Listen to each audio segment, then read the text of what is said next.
Халыкара Шәрык базары дип исемләнгән Төрки эстрада фестивале быел 2нче тапкыр уздырыла. 27 октябрь көнне башкалабызның пирамида концертлар залында фестивальнең гала концерты була. Шәрык базары төрле тел киеләрдән, төбәкләрдән килгән эстрада артистларының бердәм мәйданы. Ул бәйрәм форматында үткәрелә. Киләсе елга да планнар зурдан. Фестиваль кысаларында төрки телле яшь башкаручылар конкурсын үткәрү, шулай ук төрки халыкларының көннәрен үткәрү планлаштырыла. Быелгы бәйрәм концертында исә махсус кунаклар булып танылган Яллы төркеменең чыгышы көтелә. Шулай ук Татарстанның һәм Башкортстанның танылган җырчылары да фестивальнең бәйрәм концертын бизәячәк. Казанда Шәрык базары беренче Төрки эстрада халыкара фестивале чыннан да бик зур кызыксыну уятты.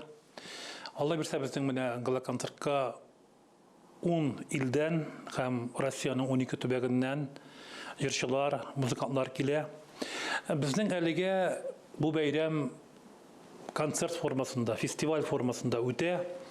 Шуңа күрә безгә җырчыларны, башкаручыларны нигездә теге яки бу төбәк, теге яки бу ил үзе тәкъдим итте.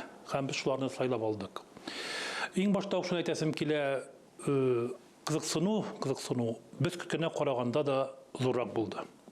Инде дөньяларның бик авыр булуына карамастан, безгә Алла бирсә 97 башкаручы киләчәк.